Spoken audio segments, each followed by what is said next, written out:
Hey, this is the C&D channel. I'm Chris. This is Dave, and this is MMA for you. We're going to give our predictions for UFC 121, Lesnar versus Velasquez. But before we get into this, we'd like to thank our sponsor, GoBusiness123.com. And also, if you get a chance, please visit the C&D channel website.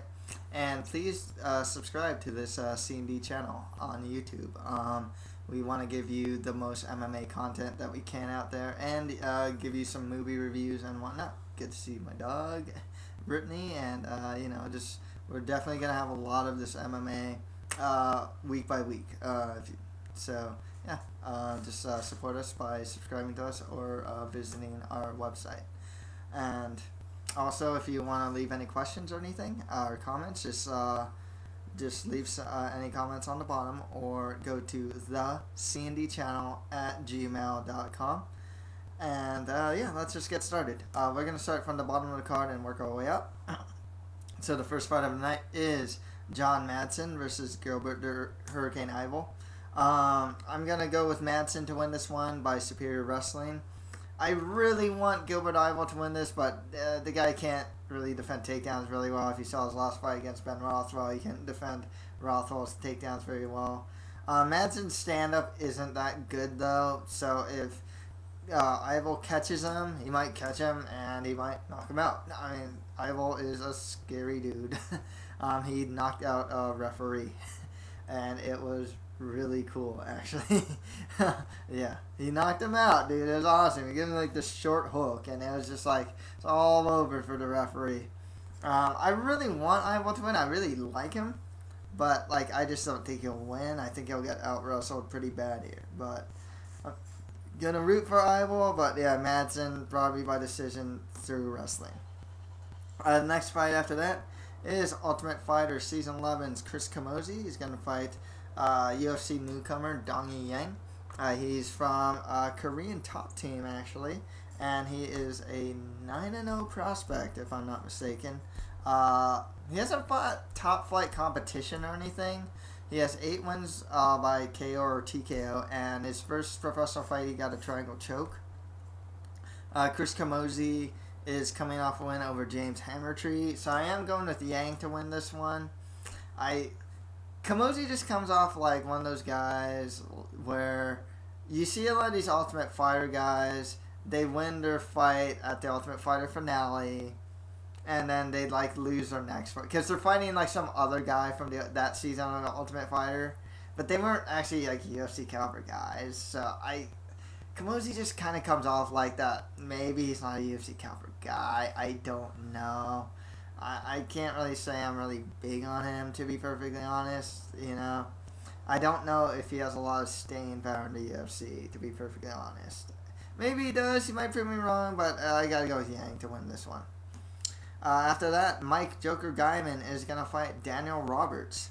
Gaiman's coming off a win over Yoshiyuki Yoshida, and Roberts is coming off a win over Forrest Pets. Before that, both have actually faced some pretty big, like highlight reel level losses. Daniel Roberts, he fought John Howard. He got this really cool Kimura standing up, but then he managed to on Howard, he managed to get this takedown. He managed to take him down using the Kimura. It was really awesome. Just great jiu-jitsu, great grappling. But Howard ended up tough. He ended up standing. He swoops down, punches him. Highlight reel knockout. I mean, he's just out. He was just out lying down, and I was like, oh, man. And Roberts was doing really well, too. Gaiman, before he beat Yoshida, he fought Rory McDonald, and he got armbarred. And Rory McDonald, Rory McDonald's great, though. He had that great fight against Carlos Condit not too long ago. So, but, yeah, I got to go Daniel Roberts to win this. I think their jiu-jitsu is going to cancel each other out. Gaiman's a little older than Roberts. Roberts still, I think he's kind of still has a prospect tag over him, whereas Gaiman's kind of like the veteran. Cool to see Gaiman in the octagon. His gym's not very far from my house, actually. It's really close. But Yeah, I just gotta go with Daniel Roberts. Yeah, he's younger. I think he has more chance to grow, I guess, than Guyman, who's been in the game for a long time. And next fight after that is Sam Stout versus Relentless Paul Taylor in what looks like is going to be a very entertaining lightweight scrap. I'm going to go with Sam Stout here. He trains with Sean Tompkins. Both are good stand-up fighters. I always felt that Paul Taylor is more of the lower rungs of the division, whereas like Sam Stout's more like a mid-tier type guy. Personally, I like Taylor. I like Taylor a lot. I like him a lot, but I just think Stout. I think Stout has the better game plans. Working under Tompkins. And then Taylor's really good. He's really crisp with his striking. He has really crisp kickboxing, and he's always trying to improve. But I just think Stout is gonna have a bit of the edge just on the game planning department. So yeah, that's it with the prelims. So we'll just get to the Spike prelims right now. It's gonna start with Patrick the Predator Cote versus Filthy Tom Lawler. Both guys are coming off two losses in a row. Lawler's coming off a loss to Aaron Simpson and Joe Dirksen, whereas Patrick Cote is coming off a loss to Anderson Silva and Alan Belcher. Yeah, exactly. It's just kind of like, okay, you lost to Anderson Silva. The good thing with Cote, when Cote fought Belcher, he was coming off like a 1 year layoff. And when he fought Belcher, he was actually doing really well until he went for this like takedown against the cage. But instead of being to the side of Belcher, he was like in between the guy's legs, only to get like a Triple H style pedigree.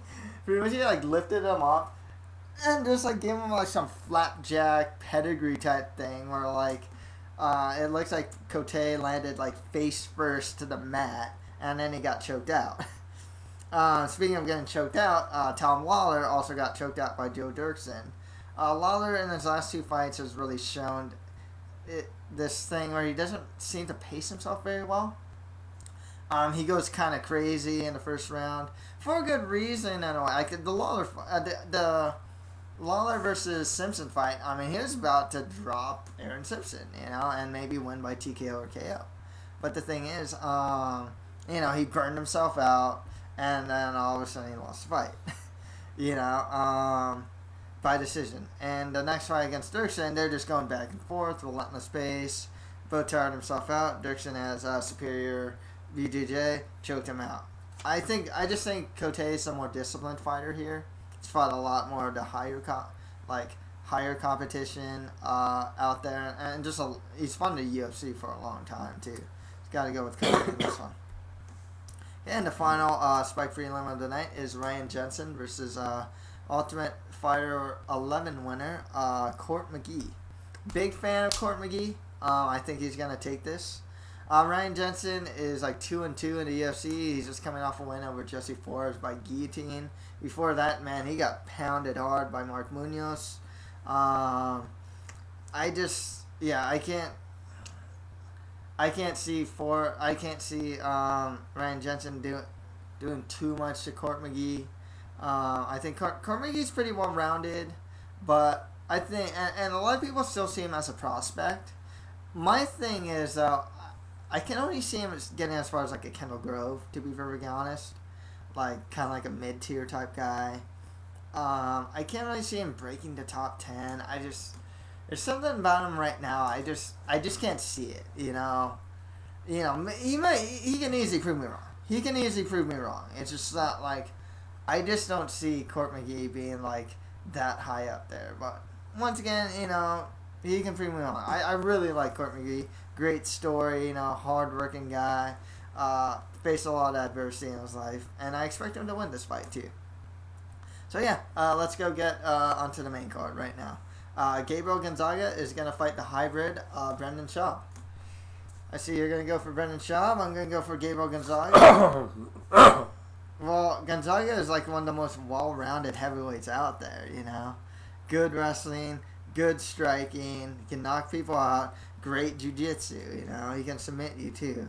He has a lot of ways he can win the fight.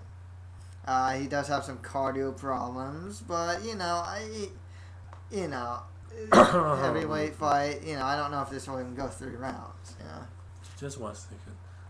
I need to do something. Including the American dictionary. Let me find something.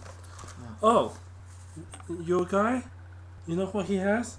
He has something called Dennis Cain disease, Dennis Cain syndrome. Oh yeah.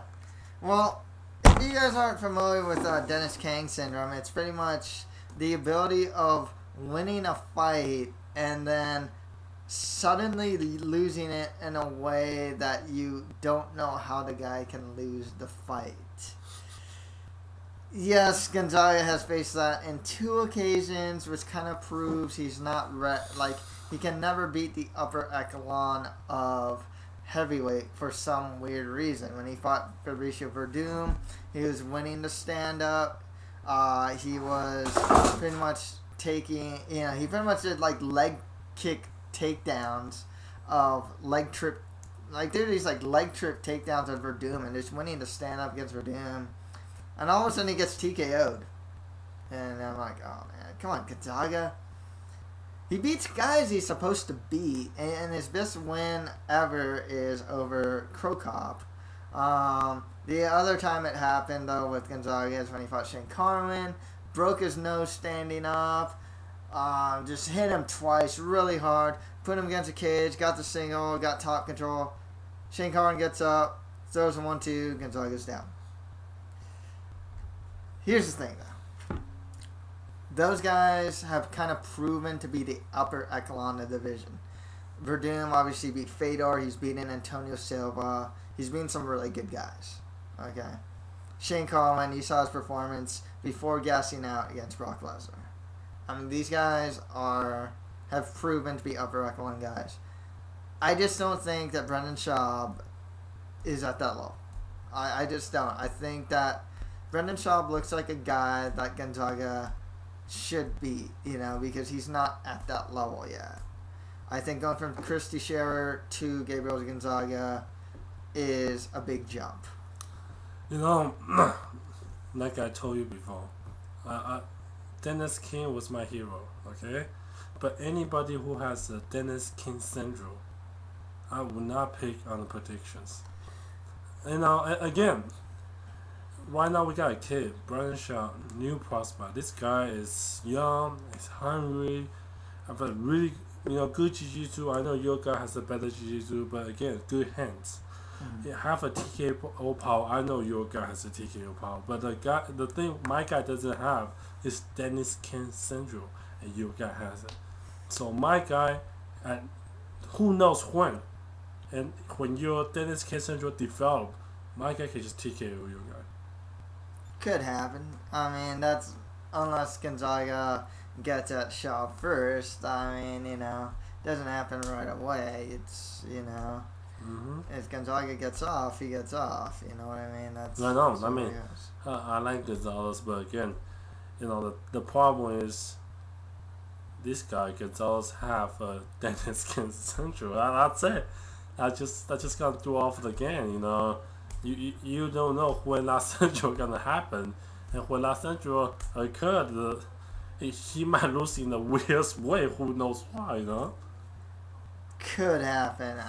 Then that's what makes me afraid for Gonzaga, unfortunately. But not saying Brandon Shaw is not a good prospect. I think he has everything there.